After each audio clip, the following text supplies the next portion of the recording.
بسم اللہ الرحمن الرحیم۔ السلام علیکم ورحمۃ اللہ وبرکاتہ۔ عابد رضا چینل کی طرف سے آج میں اپنے دوستوں کو نماز کے بعد کی دعائیں پڑھنا سکھاؤں گا۔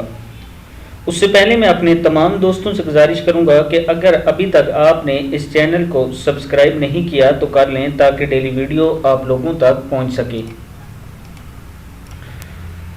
تو سٹارٹ کرتے ہیں آج کا لیسن۔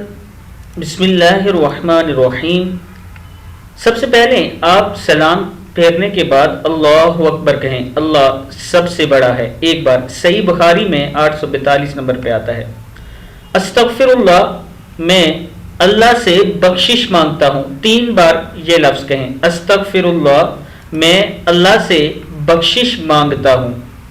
پھر آپ نے اللہم انت السلام ومنک السلام تبارکت یا ذا الجلال والاکرام کہنا ہے۔ کیا کہنا ہے؟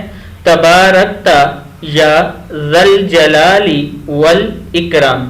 اے اللہ، تو سلامتی ہے اور تجھ سے سلامتی ہے، تو بڑی برکت والا ہے، اے جلال و کرام والے، اے جلال و اکرام والے۔ صحیح مسلم کی حدیث ہے۔ معاذ بن جبل رضی اللہ تعالیٰ عنہ سے روایت ہے کہ رسول اللہ صلی اللہ علیہ وسلم نے میرا ہاتھ پکڑا اور فرمایا میں تم سے محبت رکھتا ہوں۔ اے معاذ، میں نے عرض کی میں بھی آپ سے محبت کرتا ہوں۔ اے اللہ کے رسول، تو رسول اللہ صلی اللہ علیہ وسلم نے فرمایا تم ہر نماز میں یہ کہنا نہ چھوڑنا، مطلب اس کو ہر صورت میں آپ نے کہنا ہے۔ ربی اعنی علی ذکرک و شکرک و حسن عبادتک۔ کیا ہے؟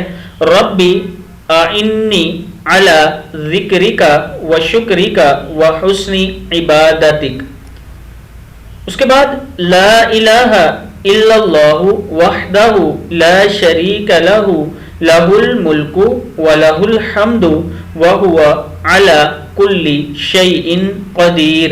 یہ کہنا ہے اللہ کے سوا کوئی عبادت کے لائق نہیں، وہ اکیلا ہے، اس کا کوئی شریک نہیں، اس کی بادشاہت ہے اور اسی کے لیے سب تعریفیں ہیں اور وہ ہر چیز پر پوری طرح قادر ہے۔ صحیح مسلم کی حدیث ہے۔